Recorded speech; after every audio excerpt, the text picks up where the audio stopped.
too many obstacles, to be honest with you. I mean, you've got to show a certain amount of determination. It's a competitive industry, so there are bound to be moments when you don't think you're getting what you want, or you're not getting the kind of results that you want as fast as you would like. I mean, obviously, I felt it was important to start in local radio, regional television, in order to work my way up to becoming a foreign correspondent for national news, which was what I always wanted to do.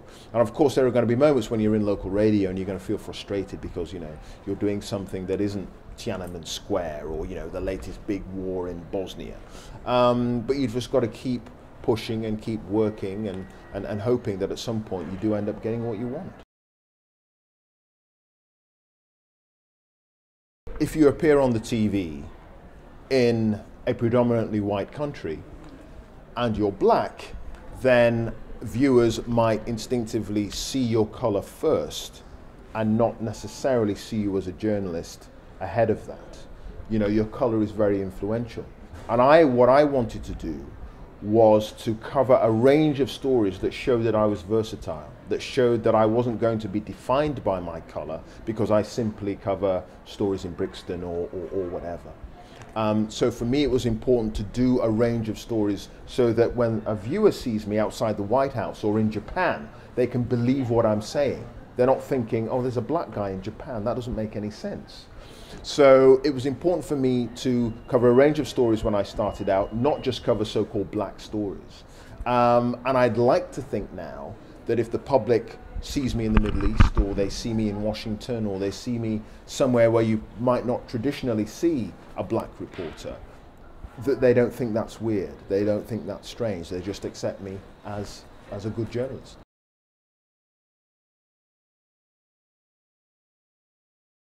Certainly over the years, as more and more platforms, outlets have been taken on by the BBC, whether it's 24-hour news or much more stuff that you have to do online, that affects certainly the amount of work that you do. You've got to do a lot more work.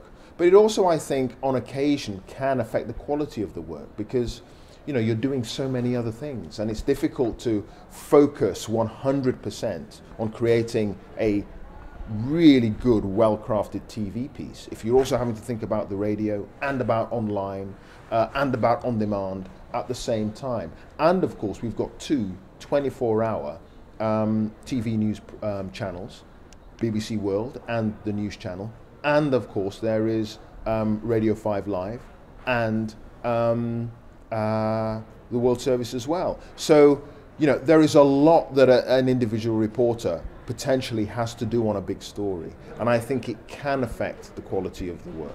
But by and large, you've just got to compartmentalize your time and make sure you get everything done properly. I've adapted as well as perhaps one can to the growing list of demands that an individual reporter has on his or her time.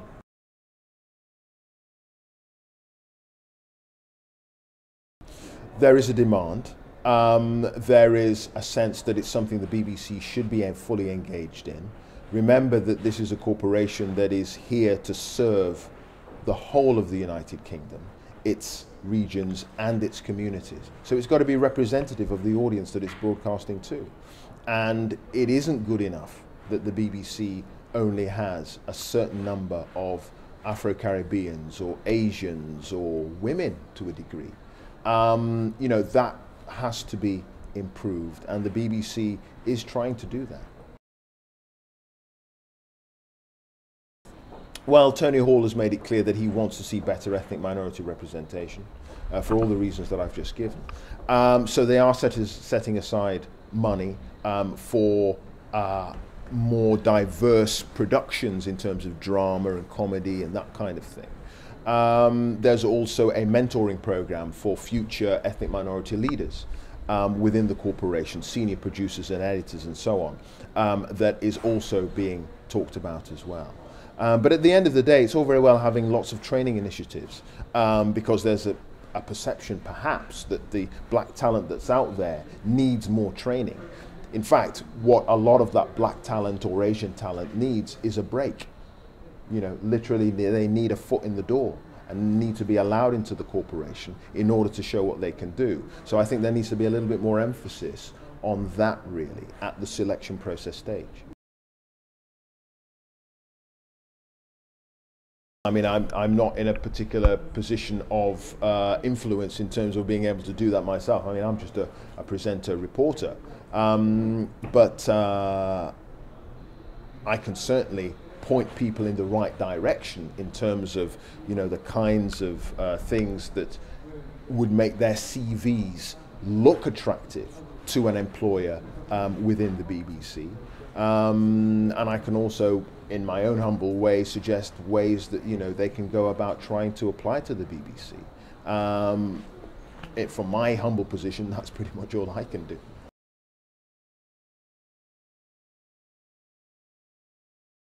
Don't feel intimidated by the fact that it's the BBC. The BBC wants better ethnic minority representation. It would really like more black, Asians, ethnic minority people. It wants that. It knows it has to have that to fulfill its charter obligations. So don't be put off by the fact that it does look very white and it does look very male. Go for it.